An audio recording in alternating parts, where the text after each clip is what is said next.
Pagpasok ni John sa bahay, nakarinig siya ng pamilyar pero di inaasahang ingay.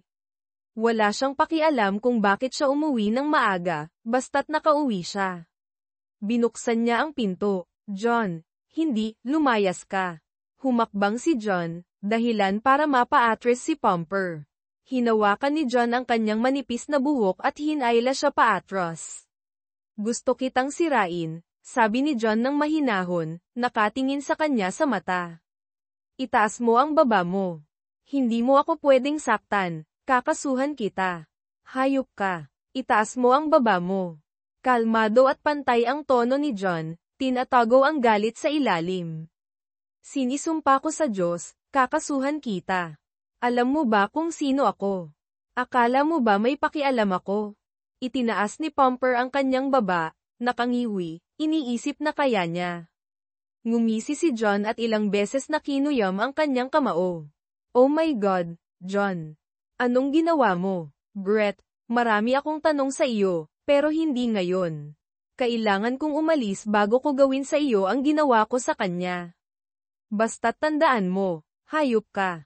Mahina at nagbabanta ang kanyang boses. Hindi sumisigaw si John kapag galit, nagsasalita siya ng mahina, dahilan para magpumilit ang mga tao na marinig siya.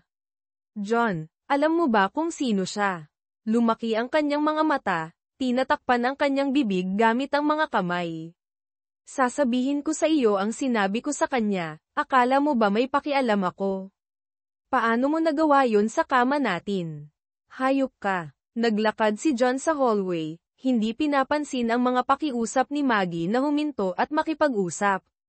Iwan mo akong mag-isa. Umalis siya sa bahay, sumakay sa kanyang truck, at nagmaneho papunta sa liquor store para bumili ng bourbon. Pumarada siya sa Walmart, umiinom ng diretso mula sa bote, pinapanood ang trapiko. Nang tumunog ang telepono, sumulyap siya sa screen at hindi pinansin ito. Patuloy na tumatawag at nagtitext si Maggie. Sa wakas, sinagot niya. Hello, John. Nasaan ka? Umuwi ka na para makapag-usap tayo. Kailangan nating malagpasan ito. Tapos na. Ang ibig mong sabihin si Brett? Hindi. Nagising siya, galit, pinagbantaan ka, at umalis.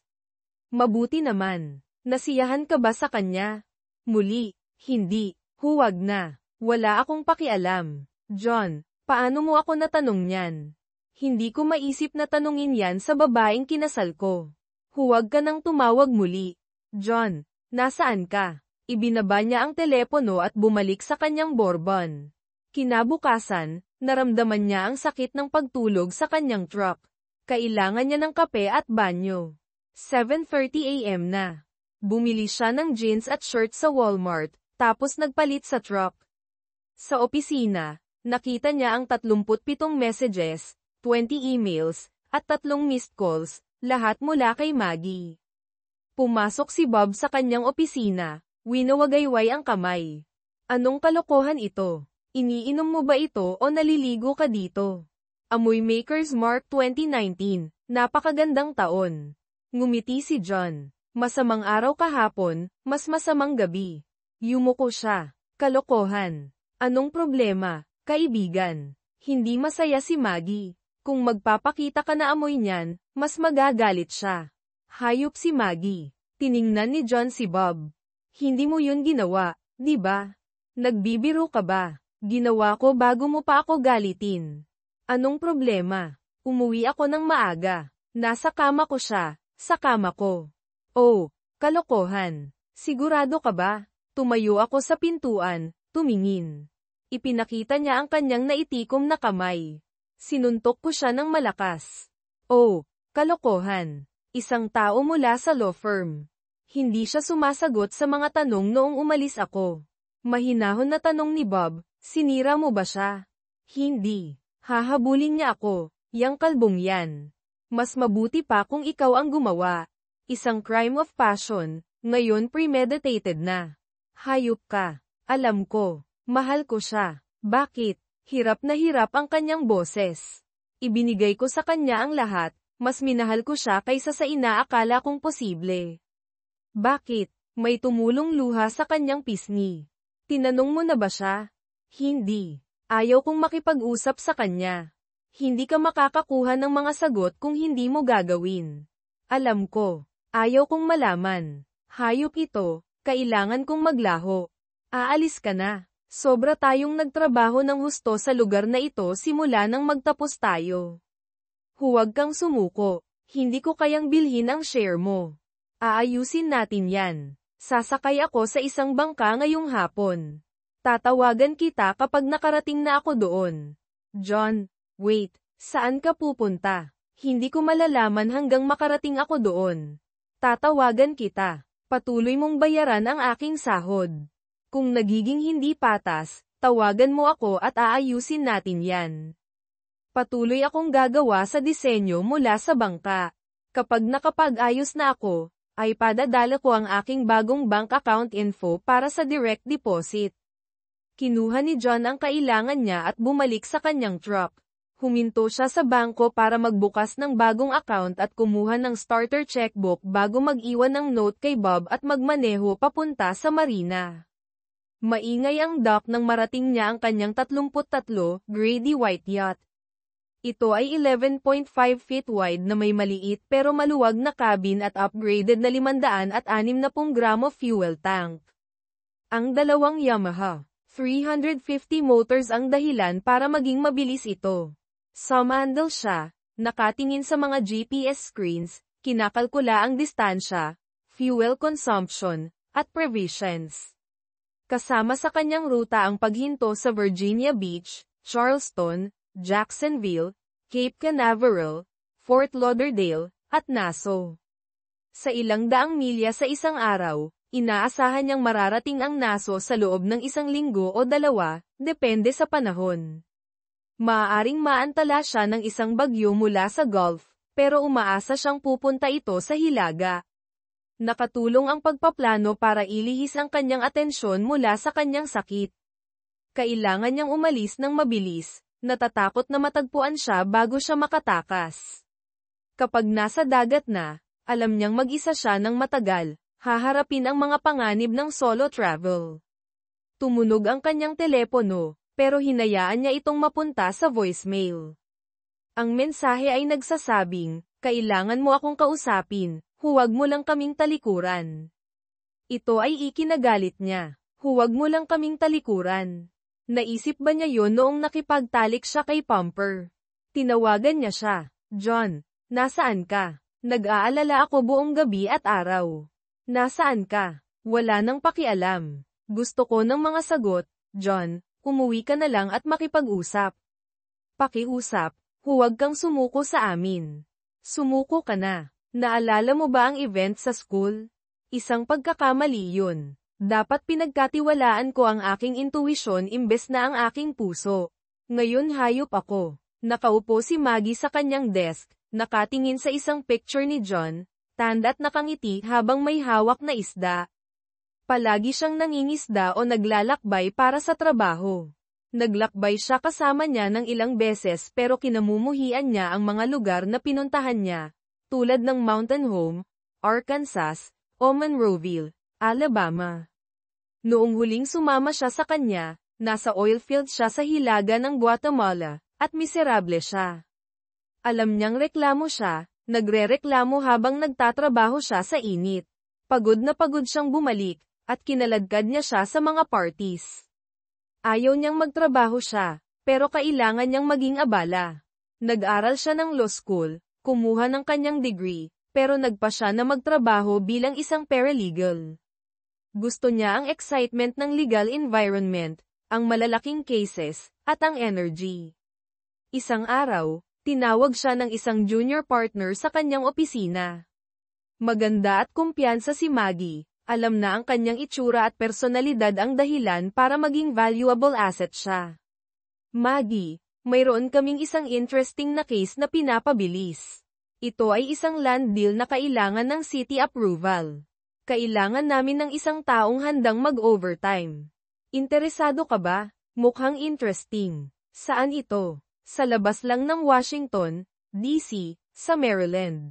Tama ang zoning. Kaya kailangan lang namin ang city approval. Magtatagal ito, At kailangan ko ang iyong tulong. Interesado ka. Mukhang masaya. Hindi niya maintindihan kung paano ito nangyari. Ang mga late night sa opisina ay humantong sa dinner outings. Una sa isang deli, tapos isang magandang restaurant, tapos isang club. Ang pagsasayaw ay isang masayang takas. Wala si John mula Lunes hanggang Huwebes, uuwi sa Biyernes. Alam niyang lumampas sa linya ang sayaw kay Brett. Ikinatuwa niya na gusto siya nito. Ang pagbibigay sa kanya ng kaunting push ay hindi makakasakit, di ba? Hindi natin ito pwedeng gawin, Brett.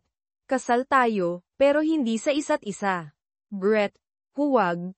Pakiusap, huwag dito. Sinuri ni John ang panahon. Sapat itong kalmado para marating ang Virginia Beach. Plano niyang mag-refuel doon, tapos magtungo sa Charleston, iiwasan ang Oregon Bay. Pagkatapos ng isang grocery run, pinatay niya ang mga makina, hinayla ang mga lubid, at iniwan ang bay. Sumulyap siya pabalik sa kanyang truck, nararamdaman na parang iniiwanan niya ang isang matandang kaibigan. Itinakda niya ang autopilot sa Chesapeake, itinali ang bangka sa guest dock, at kinuha ang kanyang telepono, 54 texts, 30 emails, at 5 calls mula kay Maggie. Kailangan niyang harapin ito. John, nasaan ka? Kailangan mo akong pakinggan. Wala itong ibig sabihin. Pinag-uusapan mo ba ang kasal natin? Hindi. Ang ibig sabihin nito ay nagsinungaling ka, at tapos na ang kasal natin. Kailan nagsimula? John, pakiusap umuwi ka na. Kailangan nating mag-usap. Hindi na ako uuwi. Nasaan ka? Wala na. Hindi mo ako makikita. Umalis ka ng bayan. Saan ka pumunta? Wala. Dinurog mo ang puso ko. Nasira ang boses ni John. Hayop ka. Huwag mo na akong tawagan. Patay na ako sa iyo. Palem. John. Pakiusap, huwag kang umalis. Pakiusap. Bye. Maggie. Magkaroon ka ng masayang buhay. Brett. Umalis na tayo. Wala na si John, at hindi ako inaasahan ni Barb. Nagulat si Maggie pero sumunod kay Brett papunta sa kanyang kotse. Habang nagmamaneho pa uwi, sinuri niya ang kanyang telepono, nakakaramdam ng takot at pagkabalisa. Nagduda siyang muli, nagagalit. Bakit palagi siyang nasa daan o nangingisda? Nagpasya siyang gagawin niya ito ng isang beses at kakalimutan. Hindi malalaman ni John. Dumiretso siya sa bedroom at nagising ng 11:00. Brett, huwag. Hindi natin ito pwedeng gawin muli. Halika na, Maggie, nagustuhan mo ito. Tumahimik ka, Brett. Hindi na ito mangyayari muli. Maggie, ngayong napasakin ka na, hindi ko alam kung kaya kong makipagtrabaho sa iyo nang walang iba pa.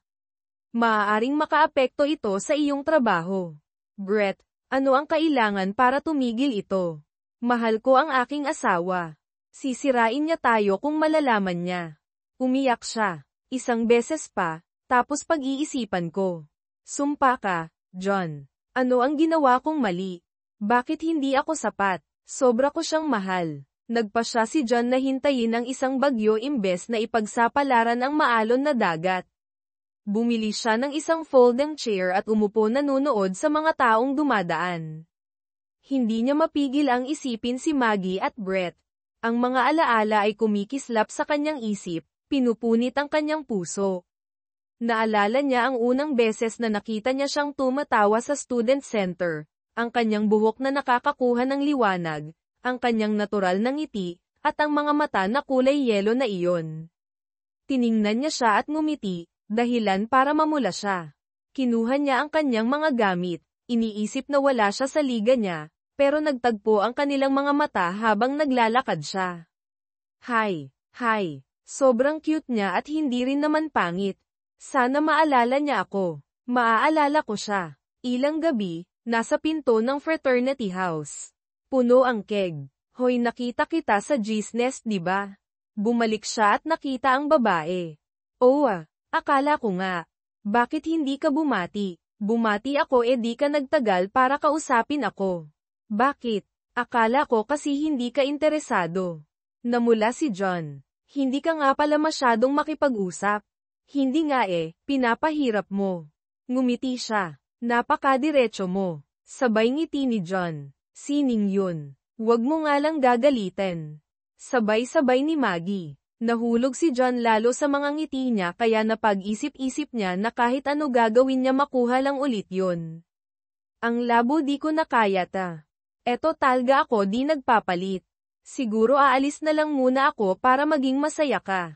Teka bakit wala kang sinasabi? Tanong Maggie. Di ko na kaya. Kasi pag nakikita kitang masaya mas nawawala ako sa sarili ko. Sira ka kaya naman pala. Kaya naman pala. Ngumiti na lang si Maggie at pinagpatuloy ang araw niya. Hindi na pinatuloy John si Maggie dahil baka masaktan lang daw si Maggie.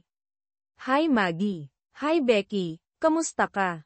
Hi John. Lumingon siya kay Maggie, sinasagi ang balikat nito na parang nagtatanggal ng himulmol. Huwag kang magpahuli, mahal. Hihintayin kita sa itaas. Tumawa siya at tumakbo paakyat ng hagdan. John, pwede ba tayong mag-usap? Sige, dito na lang. Sobrang daming mata at tenga. Maglakad-lakad na lang tayo. Habang naglalakad sila sa bukid at umupo sa isang bangko, nagsimula si Maggie. John, gusto mo ba ako? Nakikita mo ba akong maganda? Napag-usapan na natin yan dati. Siyempre, gusto kita. Lahat ng lalaki gusto ka. Ano ba ang problema? Isang mahinang pagpadyak ng preno at sumilip ang isang lalaki, gandang babae. Tara, sumama ka sa akin. Ngumiti si John at pinakitaan ni Maggie ng middle finger ang lalaki. Iyan ang problema, Maggie. Lahat ng lalaki gusto ka. Kailangan ko ng eksklusibo. Hindi ako makikipagkumpetensya para sa puso mo. John, hindi ako interesado sa ibang tao. HM, noong nakita kita sa Bogarts noong nakaraang linggo, hindi iyon ang dating, magkahawak kamay kayo ng lalaking iyon. Wala siyang ibig sabihin, date lang iyon ng magkaibigan. Bakit hindi mo sinabi sa akin? Kailangan ko ng eksklusibo. Kaya kung gawin iyan, paano kapag kailangan kong maglakbay para sa trabaho? Hihintayin mo ba ako? John, ikaw lang ang gusto ko. Makikipaghiwalay ako sa ibang lalaki. Kaibigan ko lang sila. Maggie, kailangan ko ng tiwala. Kapag nawala na iyon, wala na iyon magpakailanman. John, ipinapangako ko na hindi ko kailanman sisirain ang tiwala mo. Kaya opisyal na tayong magkarelasyon. Namula si John, na nakita ni Maggie na nakakatuwa. Oo, John, salamat. Naglakad-lakad sila sa campus ng ilang oras, kumain ng tanghalian sa student center. Nang tumawid sila sa kalsada, napilay si Maggie at muntik ng matamba kung hindi siya nasalo ni John. SH*T, ang sakit. Dahan-daang tinanggal ni John ang kanyang tennis shoe.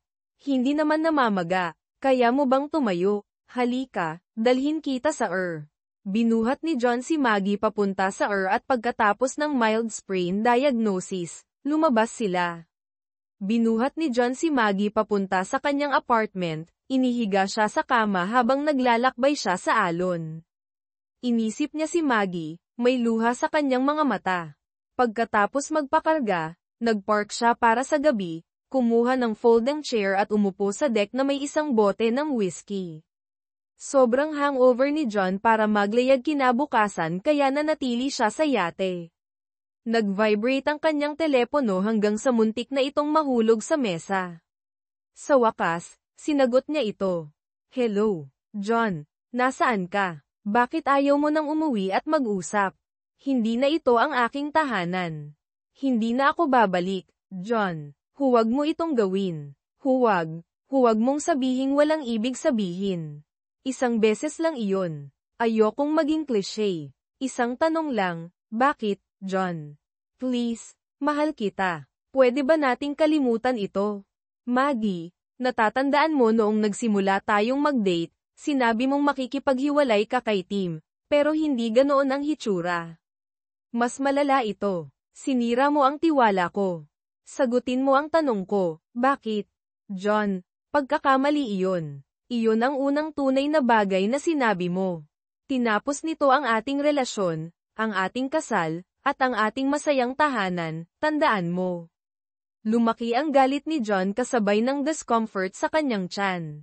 Hindi ba't lagi kitang binibigyan ng lahat? Bahay, kotse, damit, alahas. Akala ko maayos ang buhay natin. Hindi ka kailanman nagreklamo at ngayon hindi pa rin sapat. Nakarinig siya ng hikbi sa telepono. Hindi ikaw ito, John, ako ito. Buwisit ka. Bakit Maggie? Sabihin mo lang kung bakit. John, umuwi ka. Sabihin mo sa akin kung nasaan ka at pupuntahan kita. Mag-usap na lang tayo. Hindi. Kailangan kong malaman kung bakit. Hindi ko alam, John. Basta nangyari na lang. Kung hindi natin malalaman kung bakit, paano natin ito maiiwasan sa hinaharap? Tapos na ako. Paulem, Maggie. Please, unawain mo. Ito na ang katapusan. Hindi, John. Pinindot niya ang end button. Bumalik sa alaala ang mga unang araw ng kanilang relasyon. Dapat nakita na niya ang mga palatandaan. Ipinangako niyang makikipaghiwalay sa iba pero ilan kaya sila? Naglaro ang mga alaala na parang isang pelikula. Ang kanyang pagtawa kasama si Tim, hawak ang kamay nito. Lumabas si John mula sa shadows. Hi Maggie. Ipinahiwatig ng kanyang mukha ang lahat. Nangako sila ng eksklesibo, ngunit hindi ito iyon. John, ito si Tim. Nice to meet you. Inilahad ni Tim ang kanyang kamay ngunit hindi gumanti si John. Sure, magandang makita ka, Maggie. Tumalikod si John at naglakad palayo, gustong manuntok ngunit hindi magawa. John, wait, sorry, wala akong oras. Naguguluhan si Maggie, nagpaplanong makipaghiwalay kay Tim ngunit hindi pa niya nagawa. Naguguluhan si Tim habang naglalakad palayo si John. Sino iyon? Tanong ni Tim, may pag-aalinlangan sa kanyang mukha. Si John iyon. Gusto kitang kausapin tungkol sa kanya. Anong ibig mong sabihin? Boyfriend ko siya. Kung gayon, bakit ka nandito kasama ko? Gusto ko sanang sabihin sa iyo ng harapan, marahil habang nagdi-dinner. Hindi ko siya masisisi na magalit. Bye, Maggie. Tim, wait. Nagpunta si John sa library ngunit hindi makapag-focus. Sumuko siya at umuwi. Oy, nandito ka na pala. Ang babaeng iyon nakausap mo, tumatawag siya kada 20 minutes. Tumunog ang telepono. Ayokong makipag-usap. Ano ang dapat kong sabihin sa kanya? Sabihin mo sa kanyang wala ako dito at tumigil na siya sa pang-iistorbo sa iyo. Ano ba ang ginawa niya? Sinagasaan ba ang aso mo? Hello. Sumagot si Ray, wala siya dito. Hindi ko alam kung nasaan siya. Wala siya dito. Ibinaba ni Ray ang telepono at ngumiti kay John. Tara, mag-inom tayo. Ako ang manlilibre sa unang 3 rounds. Hinayla ni Ray si John papunta sa kama sa kalaliman ng gabi pagkatapos pakinggan siyang magsalita tungkol kay Maggie. Nang sapat na malasing si John, nagsimula siyang magbahagi ng lahat tungkol sa kung paano niya nakilala, ang kanilang mga dates, at ang kanyang damdamin. Nakahinga ng maluwag si Ray nang sa wakas ay kumalma si John. Hindi kayang pagalingin ng isang magandang inuman ang lahat, ngunit nakatulong ito. Umalis si John sa campus pagkatapos ng kanyang exam at ginugol ang linggo sa bahay kasama ang kanyang mga magulang. Inimbitahan siya ng kanyang ama sa yateng gamit ang kanilang 32-foot Nicholson yacht. Gustong-gusto ni John ang dagat, ang wildlife, at ang paglalayag sa gabi kasama ang mga dolphins na humahabol sa bangka. Gustong-gusto niya ang kalangitan sa gabi malapit sa baybayin kung saan napakaliwanag ng mga bituin. Nagsisi siyang hindi niya ito ibinahagi kay Maggie. Naghihintay si Maggie sa kanya nang dumaong sila. Paano mo ako nahanap? Ayaw kong nandito ka. Hinanap kita nang sabihin ni Ray na umalis ka na. Nakita ko ang isang sober na nakapangalan sa iyo. Pumunta ako sa bahay ninyo at ginugol ang araw kasama ang iyong ina. Sinabi ko sa kanya ang nangyari. Sinabi niya na babalik ka ngayong araw. Natakot ako na hindi na kita maabutin. Binabalaan niya ako na huwag umasa sa isang mainit na pagtanggap, sinabi niyang hindi ka madalas magbukas, pero alam niyang may mali. Hindi ikaw ang mag-drop out sa eskwela. Tama siya.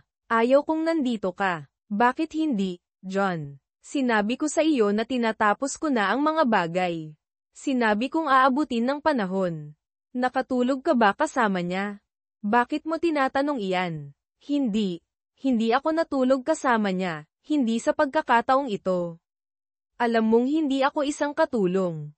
Nagkasundo tayo na maging eksklusibo, at tinupad ko ang pangakong iyon. Hindi naintindihan iyon ni Tim. Iniwan niya ako sa restroom. Hindi ko na siya nakita muli. John, wala na siya. Ikaw lang ang kailangan ko, please. Malapit na. Siyang umalis. Sobrang nasaktan ako nang makita kitang kasama siya. Hindi ako nakikipagkumpetensya para sa iyo, Maggie.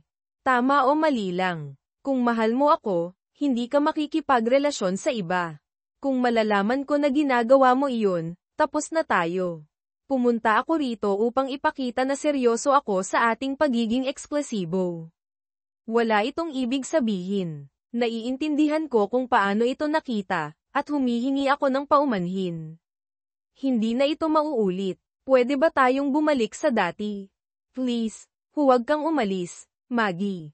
Kung naging tapat ka, baka malagpasan ko ito, pero ang malaman ng ganoon ay parang may itinatago ka. Hindi ko papayagan iyan. Umiling siya, iniisip kong magiging mas maganda ang buhay nang mayroon siya o wala siya. Naging malamig ang pagitan nila, ngunit patuloy na sumubok si Maggie, at sa huli, nagpainit muli si John. Nagsimulang lumago ang kanilang relasyon. Hiningop ni John ang maligamgam na tubig. Bakit hindi ko nakuha ang pahiwatig? Nakikipagkita na kaya siya sa iba sa lahat ng panahong ito? Isang malaking kalokohan ba ang ating kasal? Tumayo siya, naghandang muling pumalaot, bumibili ng mga panustos. Nang gabing iyon, nahirapan siyang matulog dahil sa mga tanong na tumatakbo sa kanyang isipan. Kinabukasan, nagtungo siya sa Georgia, pagkatapos ay sa Florida, at sa wakas, sa Nassau. Oh crap, Maggie, anong gagawin ko? Maggie, hinagulgol kay Becky, nawala ko na siya. Nawala ko na ang lahat. Maggie, bakit mo ginawa ito? Ano ang iniisip mo? Isinuko mo ang isang 30 taong relasyon para sa isang tanga. Paano mo ipaliliwanag iyan sa mga bata? Hindi ko ito ipaliliwanag. Paano ko magagawa iyon? Isa pang paghagulgol. Tinakpan niya ang kanyang mukha, tumutulo ang mga luha. Nakausap mo na ba sila? Hindi pa talaga. Simula nang sabihin ko sa kanila na umalis siya, patuloy akong tumatawag upang malaman kung kinontak niya sila. Minsan lang tinawagan si Jimmy, at walang sinasabi si Sid. Kaya, para sa kanila, basta iniwan ka na lang ni John nang walang dahilan. Sa tingin mo ba hindi sila magtataka kung may ginawang mali si John? Handa ka bang hayaan silang isipin iyon at walang gawin? Hindi mo siya karapat-dapat, alam mo iyan, tama. Naging mabuti ako, nadapa lang ako. Ginagawa mong parang dumulas ka sa balat ng saging. Nakatulog ka kasama niya sa kama ni John. Ano ang iniisip mo? Sa tingin mo makakalimutan ni John iyon? Tiningnan siya ni Maggie, napagtanto ang nangyari. Kung nag-enjoy ka sana kasama niya sa kotse at umuwi ng mag-isa, siguro. Ngunit dinala mo siya sa kama ni John, at natagpuan ka niya. Paano mo ipaliliwanag iyon? Sinira mo ang pinakamagandang lalaking nakilala ko. Naging coach siya, ibinigay ang lahat sa iyo. Alam mo ba kung ilang babae ang nagtangkang makipagrelasyon sa kanya? Palagi siyang magalang, ngunit matatag. Ang hindi ay hindi, at itinapon mo iyon. Kailangan kong gumawa ng isang bagay, Becky. Kailangan kong ipakita sa kanya na mahal ko siya. Maaari mong subukan, ngunit hindi ako umaasa sa iyo. Kung mapapakiusapan mo siyang magsalita, kung maaari kang magmakaawa, gumapang, at maging ang pinakamagandang asawa kailanman, maaaring mapalambot siya, at kailangan mong harapin ang mga bata. Kung sisihin nila siya, tapos na ang lahat. Nakuha mo ba iyon? Sinira ko ang lahat. Kailangan niya akong kausapin. Kailangan niya. Nakaupo si John sa sahig ng sabungan, may hawak na bomba, nakasuot ng unipormeng shorts at isang punit-punit na t-shirt. Dumilim ang kanyang balat dahil sa Caribbean sun. Hi, ako si Sarah. Hi, Sarah. Nang hindi tumitingin, Napansin niya ang isang lock-ang ring sa case. Kung pipihitin niya ito, maaaring lumuwag ito, at maaari niyang i-unlock ito. Ano ang ginagawa mo? Inaayos ang bomba. Bakit? Hindi ba ito gumagana? Saan ito papunta? Ano ang ginagawa nito? Nagbobomba ito ng tubig papunta sa balon. Okay, ngayon mas kaunti na ang alam ko kaysa sa inaakala ko. Dahil sa panunuya ay tumingala si John. Mayroon siyang mahabang blonde na buhok, payat ngunit hindi sobrang payat. Dahil nakatalikod sa kanya ang araw, hindi niya makita ang kanyang mga mata ngunit nakita niya ang kanyang ngiti, at kusang loob siyang ngumiti pabalik. Mayroong tangke para sa mga painfish, ipinaliwanag niya. Kinukuha ng bombang ito ang tubig mula sa karagatan at pinapakain ito sa tangke. Pagkatapos ay umaapaw muli ang tubig pabalik sa karagatan, pinapanatili itong sariwa at may oxygen. Sa ganoong paraan, nananatiling buhay ang pain. Ito ang pinakamahabang pag-uusap na nagkaroon siya sa loob ng ilang linggo. Nakakatuwa iyon. Anong nakakatuwa, Sarah? Tanong ni John. Ipinaliwanag mo ito ng maayos, hindi parang bobo ako. Salamat, walang anuman. Hindi ka gaanong nagsasalita, di ba? Nagsasalita ka ba? Hindi naman. Maaari ba akong sumakay at tingnan ito? Sarah, maaari ba akong tulungan ka sa isang bagay? Sinusubukan kong ayusin ang aking bomba upang mangisda. Humihingi ako ng paumanhin kung nanggugulo ako sa iyo. Akala ng mga magulang ko na makabubuti sa akin ang paglangoy dito. Ngunit pinapaalala lang nito sa akin ang mga masasamang bagay. Nakita ni John ang sakit na sumilay sa kanyang mukha. Kung gusto mo ng kasama, hindi ako ang pinakamagandang pagpipilian. Sinusubukan kong huwag isipin ang mga masasamang bagay. Nandito ka ba mag-isa? Nasaan ang iyong pamilya? Nangilabot si John. Nasa bahay ang ex, malalaki na ang mga bata. Pumunta ka rito ng mag-isa sa bangkang ito. Oo, kailangan kong bumili ng bagong bomba. Dumaan ka mamaya kung gusto mo. Maaari ba akong sumama sa iyo? Saan bumili ng bomba? Sigurado, ngunit kailangan kong dumaan sa provision store. Hihintayin mo ba ako? Kailangan kong sabihin sa aking ina. Sigurado. Pinanood ni John na tumakbo siya papunta sa isang 60 FT sailboat. Mukha siyang nasa unang bahagi ng kanyang 20s. Sumilip ang isang lalaki sa cabin, at nahihiyang kumaway si John. Hindi kumaway pabalik ang lalaki. Nang bumalik siya, napansin ni John na nasa unang bahagi ng kanyang 30s ang tunay niyang edad na may maliliit na wrinkles sa kanyang mga mata. Okay lang ba sa mga magulang mo kung sasama ka sa akin? Sobra lang silang maprotekta. Hindi ako masyadong naging masaya bago kami pumunta rito. Humihingi ako ng paumanhin. Naglakad sila ng tahimik, lumalakas ang steel drum music habang papalapit sila sa marina office. May tiki bar na may sandy floor. Nagtanong si John, gusto mo bang uminom? Nakakatuwa iyon. Sigurado ka bang okay lang sa'yo? Okay lang, hindi ako nakikipag-usap sa sino man sa loob ng ilang linggo. Ano ang kailangan mo ngayon? Isang baso ng white wine. Ngumiti si John. Umupo sila sa isang mesa na malayo sa bar. Umihip ang hapon, pinapawi ang init ng tag-init. So, John, gaano ka nakatagal dito?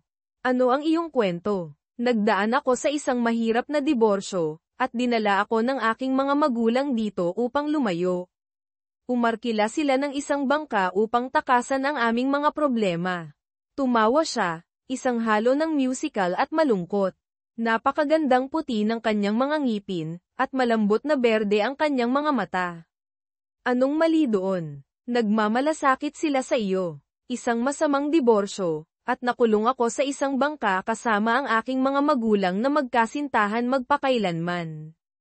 Ipinapaalala nito sa akin kung ano ang hindi ko magkakaroon. Mahal ko sila, ngunit mahirap. Tumulo ang isang luha sa kanyang pisngi. Humihingi ako ng paumanhin na ibinubuhos ko ito sa iyo. Kailangan ko nang umalis. Sarah, please, huwag kang umalis. Mas nauunawaan ko kaysa sa inaakala mo. Hindi pa siya gaanong katanda para sa lahat ng ito, naisip ni John. John, halos 30 na ako. Bumagsak ang lahat sa loob ng 15 minuto. Umalis ako at hindi na bumalik. Humihingi ako ng paumanhin. Diborsyado ka na rin ba ngayon? Hindi. Hindi ako dumaan sa prosesong iyon. Nakausap mo na ba siya? Anong nangyari? Nakausap ko siya ng ilang beses sa daan papunta rito. Halos mga tanong mula sa akin, hindi gaanong maraming sagot. Inabot ng 1 linggo at kalahati para makarating dito, at halos 1 linggo na ako rito. Sumandal si Sarah at tiningnan si John na may malungkot na ekspresyon. Iyon ang pinakamaasikasong tingin na nakita ni John sa loob ng maraming buwan. John, gusto mo bang pag-usapan ito? Siguro balang araw, pero hindi ngayon. Kailan ka uuwi? Mayroon pa kaming 2 linggo, ngunit baka mas maaga pa. Nahirapan si tatay na magmaneho, at wala kaming alam ni nanay kung paano tutulong. Siguradong frustrated na frustrated ang tatay mo. Sinuri ni John ang kanyang telepono, 23 hindi pa nababasang mensahe. Binuksan niya ang Marine Weather app. Malakas ang hangin bukas, ngunit maayos ang susunod na araw. Baka maaari nating ilabas ang bangka. Sa tingin mo papayagan ako ng tatay mo na tulungan siyang magmaneho? Ayokong saktan ang kanyang damdamin, kaya baka huwag mong banggitin na marunong kang maglayag. Mayroon akong 30 FT sailboat noong bata pa ako. Madalas kaming naglalayag. Hindi naman gaanong naiiba. Makikipag-lunch ka ba sa amin bukas? Maaari mo bang tulungan ang tatay ko? Malaki ang ibig sabihin nito sa kanya. Mukhang excited at kinakabahan si Sarah. Sa tingin ko maaari nating ayusin ang isang bagay. Maaari ba tayong magkita dito sa tanghali? Oh, John, humihingi ako ng paumanhin. Nauunawaan ko ang pinagdadaanan mo, at narito ako humihingi ng tulong. Hindi ito patas. Okay lang, Sarah. Okay lang sa akin. Kinabukasan sa tanghali, naglakad si John papunta sa dock at nakita si Sarah na kamakaway. Nakipagkamay siya sa matandang lalaki. John Baker, nice to meet you. Ben Livingston. Hindi umaabot ang ngiti ni Ben sa kanyang mga mata, at may pagdududa siyang tumingin kay John. Marunong kang maglayag. Opo, sir. Mayroon pong 32-feet Nicholson yacht ang aking ama. Naglayag po kami sa halip na gumawa ng iba pang aktibidad sa tag-init. John, ito ang aking ina, si Beth Livingston. Mukhang mas matandang bersyon ni Sarah si Beth. Hi, John. Salamat sa pakikipagkita sa amin. Sinabi sa amin ni Sarah na marunong kang maglayag, at excited si Ben na makalabas sa bangka bukas. Ayaw naming manghimasok, ngunit malaking pabor iyon. Nagtanong sina Ben at Beth. Sinusubukan ang kaalaman ni John sa paglalayag. Mas marami silang alam tungkol sa kanya kaysa sa inaasahan niya, kabilang ang kanyang kamakailang diborsyo at mga paghihirap. Nauunawaan nila na isa siyang inhinyero na hindi nakikipag-ugnayan sa kanyang opisina sa loob ng halos 3 linggo at malapit nang harapin muli ang mundo. Nakatakda na ang schedule. Nakahiga si John sa bow ng bangka. Nararamdaman ang mahinang simoy ng hangin at pinapanood ang kalmadong tubig. Tumabi si Sarah sa kanya, nakatingin sa langit. Penny for your thoughts, John. Hindi sila nagkakahalaga ng 1 penny.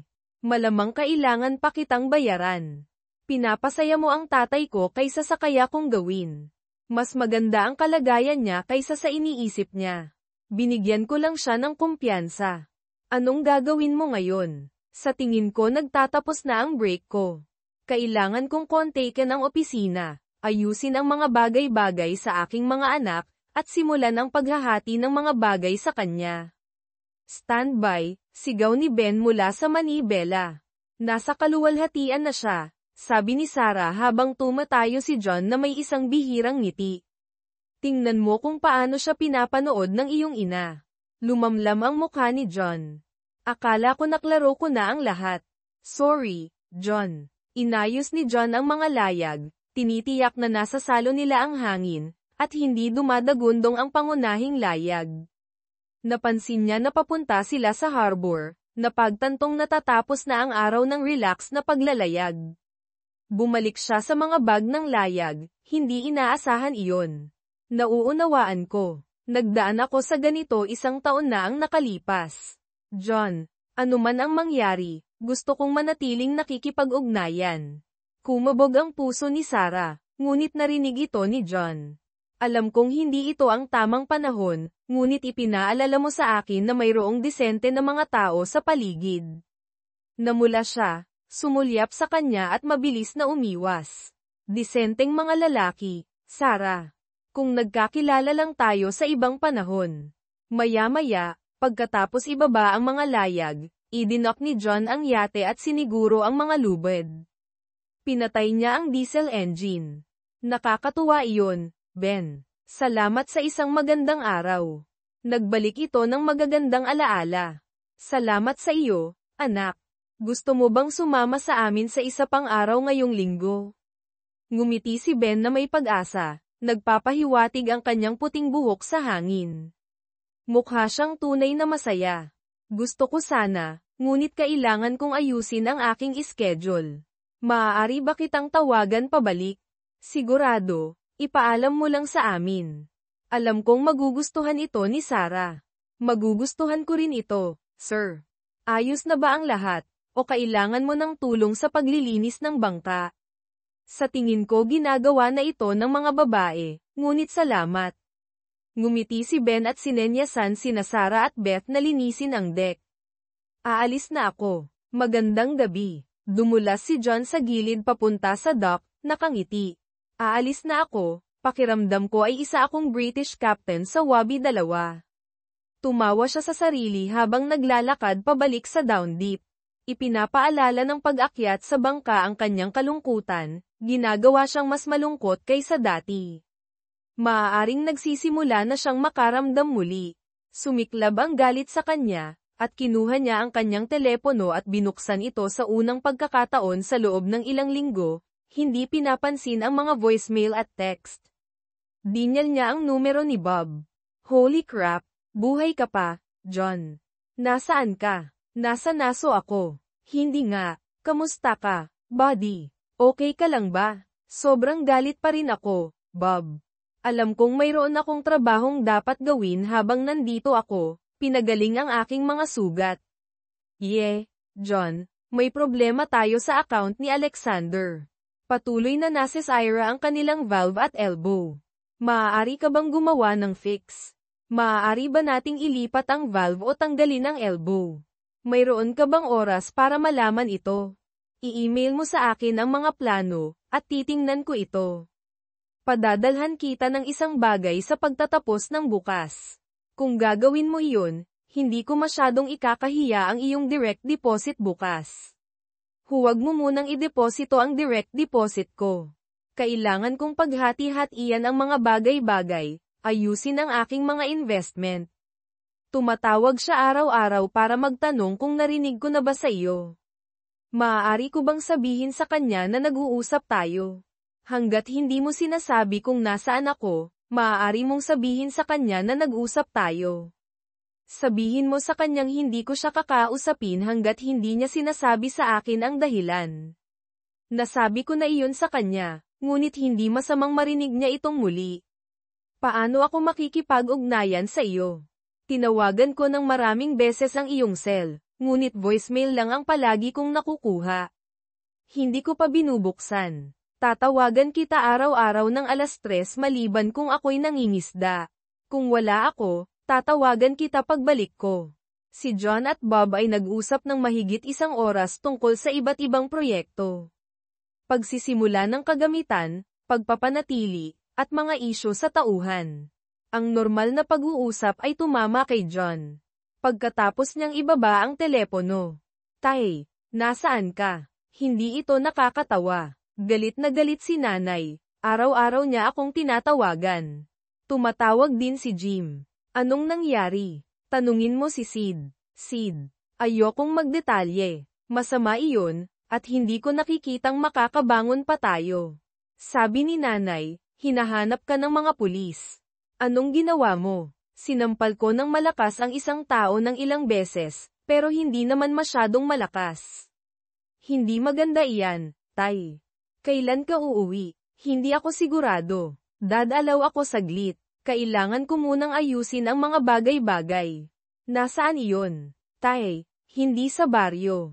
Sasabihin ko sa iyo kapag naayos na ang mga bagay-bagay kay nanay, at maaari kang bumisita. Galit na galit si Jimmy. Sabi niya, hindi maganda ang huli ninyong pag-uusap. Gusto niyang malaman kung anong ginawa mo kay nanay. Ayaw niyang sabihin sa amin, iyak lang siya ng iyak. Malalampasan niya iyon, pati na rin siya.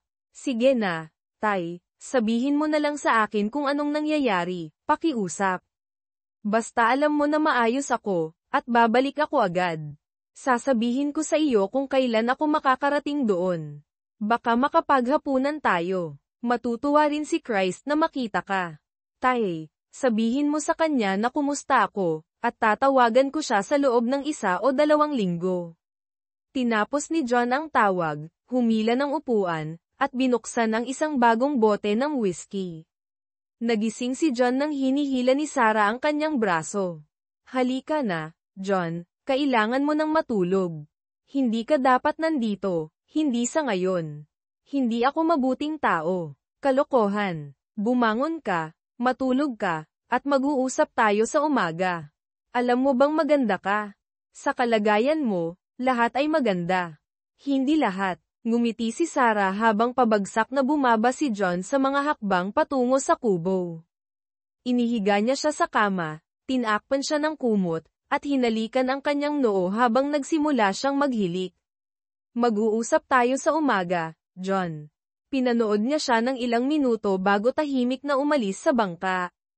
Nagising si John na sinusubukang bilangin ang kanyang mga kamakailang hangover. Sa ilang kadahilanan, tila mahalaga iyon. John, bumangon ka. May itlog at bacon ako para sa iyo. Pabagsak na nagtungo si John sa hagdan, at tumawa si Sarah. Mas magaling ka kagabi. Oo, tungkol kagabi, naging handgal ba ako? Kung gayon, humihingi ako ng paumanhin.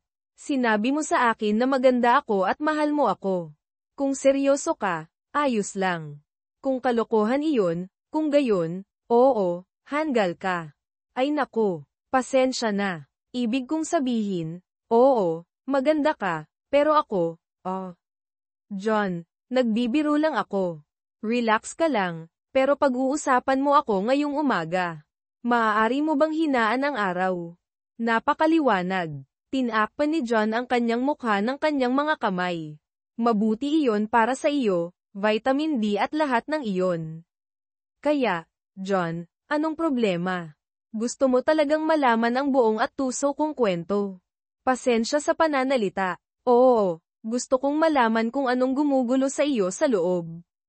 John, ang pag-iingat ng lahat sa loob ay hindi malusog, alam mo. Nahuli ko siyang nagtataksil sa kanyang amo. Sabi mo nahuli, pero anong ibig mong sabihin? Narinig mo siyang nag-uusap, nakita mo siya sa isang lugar. Hindi, nakita ko silang dalawa. Isang tanawin na hindi ko malilimutan. Ay nako, anong ginawa mo? Sinuntok ko siya ng 3 beses ng kasing lakas ng makakaya ko, tinignan ko siya, at umalis. At nag-usap na ba kayo mula noon? Ilang beses noong papunta ako rito. Sinabi ko sa kanya na hindi ko siya kakausapin ulit hanggat hindi niya sinasabi sa akin kung bakit. Hindi siya sumagot, kaya hindi ko siya kinausap mula noon. Mukha kang nasasaktan. Hindi mo ba kayang pigilan ang pag-iisip tungkol dito? Iniinom mo ang iyong sarili sa kawalan gabi-gabi. Mahal ko siya, Sarah, mahal ko siya ng buong kaluluwa ko. Iningatan ko siya. Ang iyong paggamit ng nakaraang panahunan ay tila pinal. Walang pagkakataon ng pagkakasundo. Wala na ang kislap. Nagkaroon kami ng isyo noong una, at hinarap ko iyon, pero ito. Palagi kong maaalala ang tingin na iyon. Nagdududa ako sa aking sarili. Hindi ba ako sapat, masama sa kama? Mas mahusay ba siya? Tumawa si Sarah. John, mas nag-aalala ang mga lalaki tungkol sa laki kaysa sa mga babae. Para sa karamihan ng mga babae, emosyonal iyon. Ang isip ang pinakamalaking erogenous zone. Kung gayon, kulang ako sa kasanayan. Siya ay isang maliit na kalbo. Alam kong hindi ako gwapo, pero hindi rin naman siya mas mahusay. Huwag mong maliitin ang iyong sarili, John. Sinabi niya sa akin iyon dati, hindi gaanong nakatulong. Dapat alam ko na mangyayari iyon. Alam kung ano. Paano mo nalaman? Mayroon akong panuntunan sa kolehiyo, huwag makipag-date sa isang tao na higit sa 2 antas sa itaas mo. Ang nasa ibaba ay palaging nagdurusa. Narito ako, ang pinakamababang kumakain. John, kung ganoon siya kataas sa iyo, dapat ay napakaganda niya, pero huwag mong kalimutan na siya ay isang manloloko. Sigurado ka bang tapos na ito? Talagang, hindi ako maaaring maging mas sigurado. Hindi ko alam kung anong sasabihin. Hindi ako makapagsabi ng kahit ano. John, ayaw mong marinig na ang lahat ay gagaling, na mayroong mas maraming isda sa dagat, o anumang iba pang klise. Masakit iyon, at tanging oras lamang ang makapagpapagaling nito. Humihingi ako ng paumanhin. Salamat, Sarah. Tumulo ang isang luha sa kanyang pisngi, at naramdaman ni Sarah ang paghihimok na aliwin siya. John, kapag nakabangon ka na, hahanapin mo ba ako? Wala akong pakialam na maging kaibigan mo. Alam kong hindi ito ang tamang panahon, pero sa ibang pagkakataon. Sarah, kailangan kong bumalik sa aking panuntunan. Lampas ka sa aking liga. Bukod dito, uuwi ako sa susunod na linggo, at wala ka na. Ayos lang, John. Magkikita pa tayo ulit. Humihingi lang ako ng pagkakaibigan. Gusto kong isipin na magkikita pa tayo ulit. Sarah, gusto ko iyon. Sa paglipad mula Miami patungong BWI, malalim sa pag-iisip si John. Habang umaangat ang eroplano, nakita niya ang down dip sa bangka ni Sarah, nakakaramdam ng biglaang kalungkutan. Ang mga alaala ng paglalayag kasama ang isang mapagmahal na pamilya ay sumagi sa kanyang isipan, na pinalitan ng galit kay Maggie. Nang bumaba siya sa eroplano, naghihintay si Maggie. Mukha siyang mas payat na may mga bag sa ilalim ng kanyang mga mata, ngunit maganda pa rin. Anong ginagawa mo rito? Sinabi sa akin ni Bob kung kailan ka darating. Pakiusap, huwag kang magalit sa kanya, John. Humihingi ako ng paumanhin. Pakiusap, hayaan mo akong magpaliwanag. Wala akong interes hanggat hindi mo ipinapaliwanag kung bakit. Masasagot mo ba iyon? Maaari kong subukan. Pakiusap. Oo o hindi, Maggie. Ano, hindi ko alam. John, tinanong ko ang aking sarili kung bakit at kung paano ko ito nagawa. John, pakiusap. Mahal kita, ikaw lang, pakiusap. Nagsimula siyang umiyak, tumulo ang mga luha sa kanyang mga pisngi. Masyadong maraming salita, Maggie. Naglalakbay ako buong araw. Pagod na ako. Gusto ko lang mag-check-in sa isang hotel. Tatawagan kita bago ako umalis, pero kailangan mong maunawaan, pakiusap. John, patawarin mo ako, pakiusap. Hindi ba natin ito maaaring kalimutan? Umuwi ka na, Maggie. Alam mo ang mga panuntunan. Kami ay isang team, walang tunggalian. Akala ko ibig sabihin nito hanggang sa kamatayan ay paghiwalayin tayo, pero tinanggal mo ito. Tapos na tayo. Kailangan ko nang umalis. Pinanood siya ni Maggie na umalis, sumakay sa taxi, at umalis. John, bulalas ni Bob nang pumasok si John sa opisina kinabukasan. Hello, Bob. Masaya akong makita ka. Nagtatanong ang mga kliyente tungkol sa iyo. Gusto nilang tumulong ka sa paglulunsad. Maaari ka bang pumunta sa Street, Louis sa loob ng 1 o 2 linggo? Kailangan ko munang makakita ng abogado. Aayusin ko ang aking mga pananalapi at aalamin kung ano pa ang kailangang gawin. Okay ka lang ba? Tanong ni Bob, na ipinatong ang kanyang braso sa mga balikat ni John. Bob, malinaw ang isip ko, pero emosyonal na patay ako. Hindi ko alam kung malalampasan ko pa ito. Kinuha ni John ang isang naka-frame na larawan ni Maggie, tinignan ito, at itinapon sa basurahan. Ipinapaalala sa akin ng lahat ang tungkol sa kanya. Baka dapat na tayong maghiwalay. John, ikaw ang puso ng lugar na ito. Mayroon akong mungkahi para sa iyo. Kapag nakatira ka na, lumabas tayo para mananghalian at mag-usap. Ayokong marinig iyon, Bob. Huwag mo akong subukang kumbinsihin na ibalik ang mapanlinlang na babaeng iyon. Hindi pwede. Hindi ako nagsasalita tungkol sa kanya. Nagsasalita ako tungkol sa trabaho. Tumawa si Bob habang siya ay umaalis. Kapag nagdiborsyo ako, kailangan kong tiyakin na hindi niya makukuha ang isang bahagi ng negosyo. Mayroon akong meeting sa isang abogado bukas. Kaya mo ba iyon? Oo. Sa tingin ko isusuko ko ang aking sarili sa istasyon ng pulisya. Sisantehin mo ako para sa maling pag-uugali, at magiging konsultant ako pagkatapos ng diborsyo. Pagkatapos ay maaari lamang niyang hawakan ang aking mga bayarin sa pagkonsulta. Kailangan ko munang makakita ng abogado. Sa tingin mo magsasampa siya ng kaso?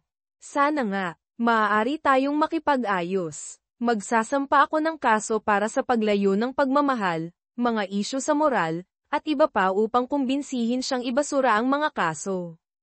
Aalamin natin ang mga detalye sa ibang pagkakataon. Kinasusuklaman ko ito, John. Binuo natin ang lugar na ito ng sama-sama. Ayos lang, babalik sa normal ang mga bagay-bagay, isang bagong normal. Kailangan ko nang umalis. John, kumusta ka? Ngumiti si Tim, na iniabot ang kanyang kamay. Mas maganda ako, Tim. Kailangan ko ng tulong sa personal, pamilya, kriminal, at batas sa negosyo. Anong nangyayari? Isang buwan na ang nakalipas, nahuli ko si Maggie kasama ang kanyang amo. Ay, nako, saan? Sa kama ko. Ay, nako, anong ginawa mo? Pinatulog ko siya at umalis. Nagpunta ako sa Naso sa loob ng isang buwan, kahapon lang ako nakabalik. Alam ba niyang nakabalik ka na? Oo, sinalubong niya ako sa airport. Gusto ko ng diborsyo. Maaari mo bang ihanda ang mga papeles, o sabihin sa akin kung sino ang maaaring? Kailangan ko ring harapin ang pulisya. Naniniwala ako na hinahanap ako dahil sa pananakit. Hayaan mo akong tumawag. Maaari ka bang maghintay sa labas? Sa tingin ko maaari nating gamitin ito upang makipag-ayos, dapat kang sisantehin para sa maling pag-uugali upang hindi niya maangkin ang iyong bahagi. Hindi ako kumuha ng mga larawan, kaya ang aking salita laban sa kanila. Hindi ako sigurado kung mananatili ang mga kaso ng pagtataksil. Okay, isali natin sina Mary at George. Hindi ko alam kung paano ko ito makakayanan, gayunpaman. Ano ang iyong bayad, John? Huwag kang mag-alala ngayon. Aayusin natin ito. Lahat ay kawalan ng katiyakan. Hindi pa naisasampa ang mga kaso, ngunit nakakahiya ang pagiging arraign. Si John ay nagpakita sa harap ng hukom sa pamamagitan ng video link, kasama si George sa tabi niya. Mr. Baker, nakasulat dito na inatake mo si Mr. Brett Garris, sinaktan mo siya ng ilang beses. Paano ka nagmamakaawa? Nagkasala, ngunit hindi ko siya sinuntok sa ulo, sa mukha lang ng 3 beses. Inaamin mo ba na sinaktan mo siya? Mayroon bang nagpapagaan na mga pangyayari? Oo, iyong kamahalan, sagot ni George. Pakiusap, ipaliwanag. Mr. Baker, hindi ko sinasadya na maging walang galang, ngunit sila ay nasa gitna ng in flagrant delicto. Iyong kamahalan. Putol ni George. Salamat, George. Oo, iyong kamahalan, ginagawa nila ito sa kama ko, sa bahay ko. Lumitaw ang isang pahiwatig ng ngiti sa mukha ng hukom. At nagpasya kang suntukin siya. Oo, iyong kamahalan. Sumasakit ang braso ko, kaya hindi ko naisip na nararapat ang isang pang-4 na suntok. Pinahahalagahan ng estado ang iyong pagpipigil, Mr. Baker. Ikaw ay nasa aking courtroom sa loob ng 2 linggo. Kasiya siya ba yun, Mr. Hans? Oo, iyong kamahalan, sagot ni George. Mr. Baker, nagkamali ka ng tao. Si Mr. Garris ay nangangampanya para sa state attorney at hindi masyadong masaya tungkol sa mga gastos ng kanyang emergency care at pagpapagaling ng ngipin dahil sa pinsala na iyong idinulot. Kung hindi siya masaya, gayon din ang district attorney. Maging handa. Ngumiti siya kay John. Salamat, iyong kamahalan, magiging handa kami, sagot ni George para sa kanya. Oh, at Mr. Baker, pakiusap, huwag ka nang suntukin ang kahit sino pa. Oo, iyong kamahalan. Ikaw ay pinakawalan sa iyong sariling pagkilala. Huwag umalis sa estado. Mr. H. Ikaw ang responsable para sa pagtiyak na ang iyong kliyente ay nasa korte sa itinakdang oras.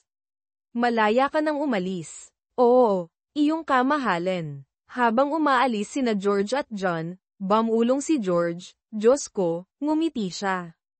Hindi ko pa siya nakitang ngumiti dati. Mukhang mabait siya sa akin, George. Hindi pa siya tinawag na mabait, mas katulad ng hangin, Harriet. Magiging interesante iyan. Kinabukasan, nakatanggap si John ng mga papeles sa pagwawakas sa pamamagitan ng surir na nagsasaad na ang partnership ay winakasen sa mga batayan ng moral dahil sa kanyang pag-aresto at nakabinbing paghatol. Dinala niya ang liham sa opisina ni Tim at itinapon ito. Ngayon ay wala nang natitira pang gagawin kundi maghintay. Ang yate ay nasa naso pa rin. Hindi siya maaaring umalis sa estado at walang trabaho. Nagmaneho siya patungo sa bay sa isang inuupahang kotse, umupo sa pampang, at pinanood ang tubig hanggang sa masyado ng madilim upang makita. Kinabukasan ng 11 a.m., habang nakaupo siya sa kanyang hotel room, tumunog ang telepono. Hello, John. Pakiusap, huwag mo itong gawin. Maggie. Sinabi ko sa iyo na hindi kita kakausapin ulit hanggat hindi ka nagbibigay sa akin ng isang dahilan.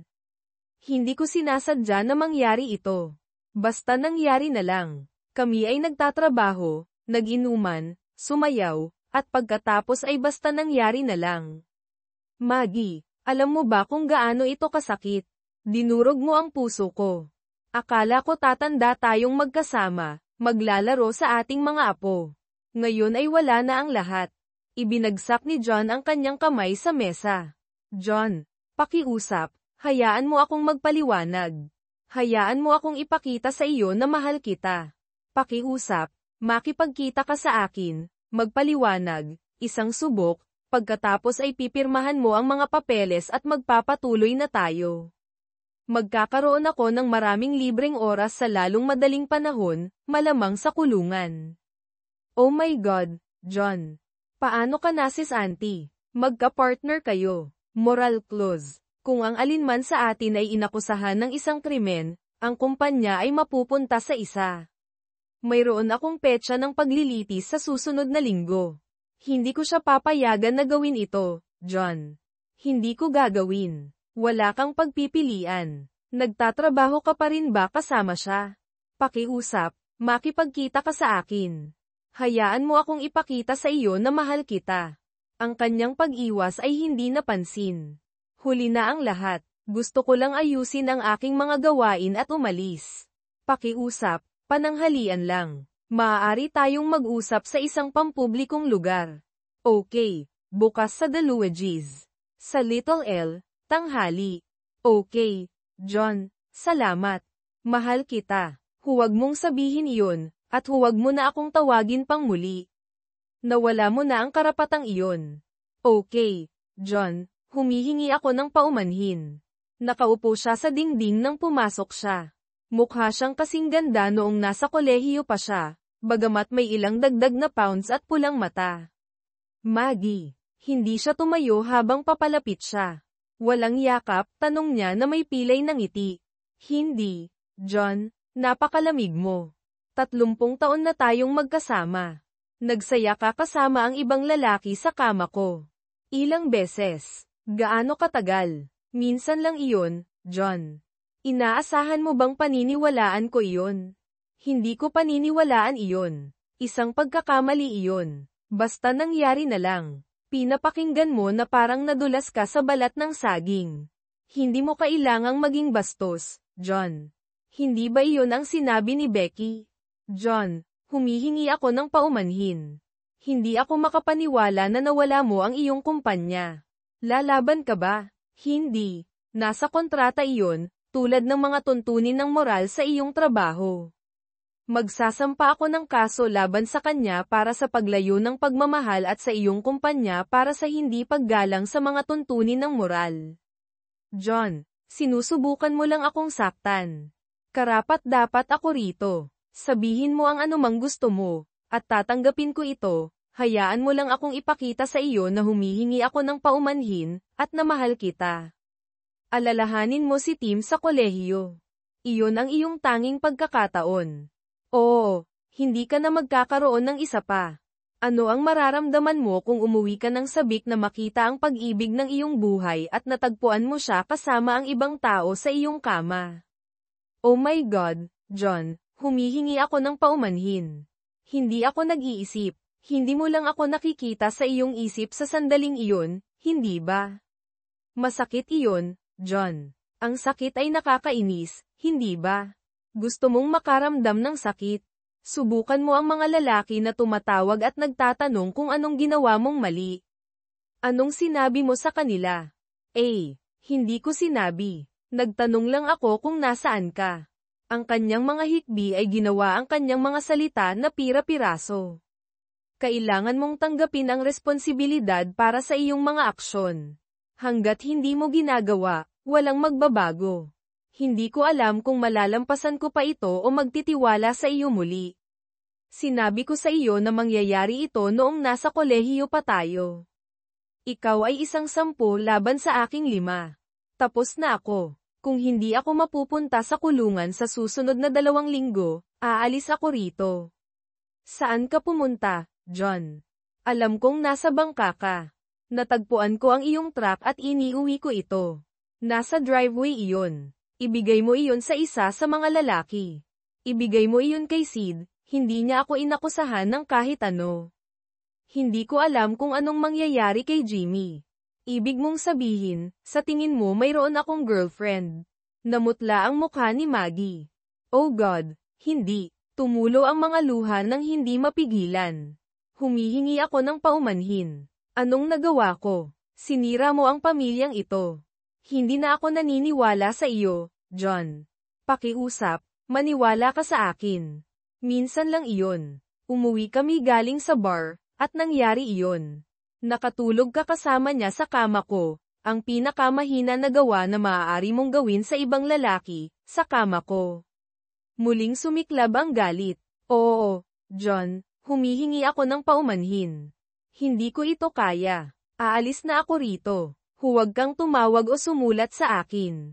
Harapin mo ang mga lalaki. Kung tatawagan nila ako, malalaman kong tinanggap mo ang responsibilidad.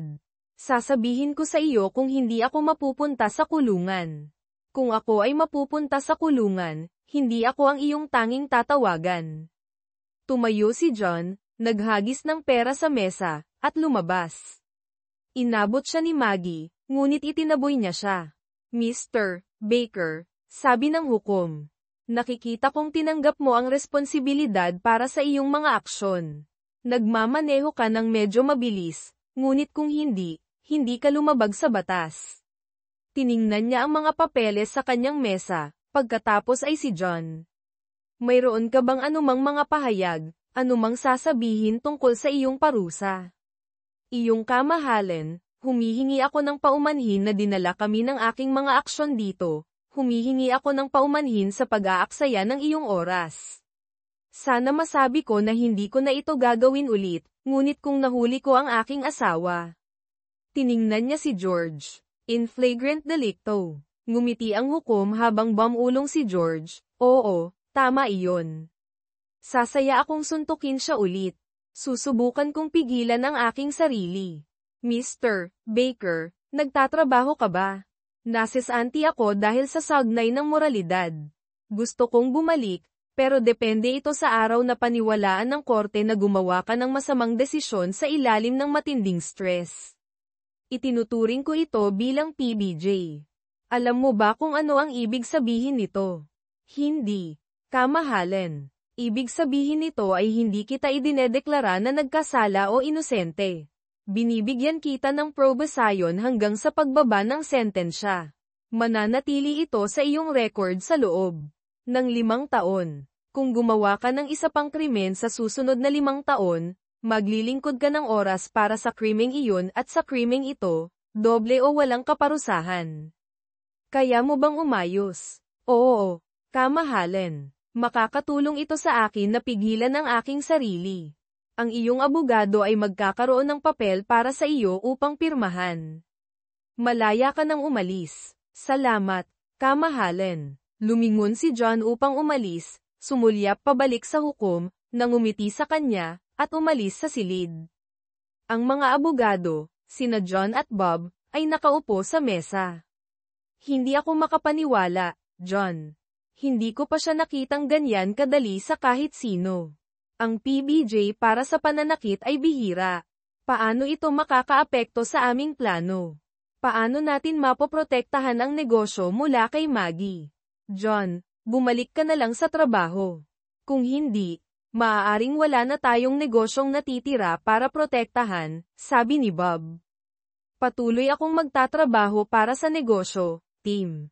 Paano kung babalik ako bilang isang empleyado, hindi bilang isang kasosyo? Kapag natapos na ito, maaari akong i-promote pabalik bilang kasosyo ni Bob. Maaaring gumana iyon. Hayaan mong suriin ko ang mga kasunduan sa pakikipagsosyo, tingnan kung anong mga probisyon ang naangkop sa ilalim ng PBJ. Hindi ka nahatulan, ngunit kailangan nating sundin ang libro. Napirmahan na ba niya ang mga papeles? Hindi pa. Bob, babalik ako sa NASO. Magtatrabaho ako ng malayuan at aalamin kung paano ko siya mapapapirma. Maaaring pumunta ako sa Street, Louis sa susunod na linggo. Sigurado ka ba, John, na wala kang paraan para makabalik? Hindi. Tapos na ako. Gusto ko lang magpatuloy sa buhay ko. Naglakad si John pababa sa pier, tumingin sa malalim, at nakita ang bakanteng lugar kung saan naroon ang bangka ni Sarah. Isang alon ng kalungkutan ang tumama sa kanya, napagtanto na wala na siya sa kanyang buhay. Iningatan niya ang mga alaala ng kanilang panahon na magkasama, sa paglalakbay sa bangka kasama ang kanyang mga magulang. Patunay siya na mayroong mabuti at tapat na mga babae.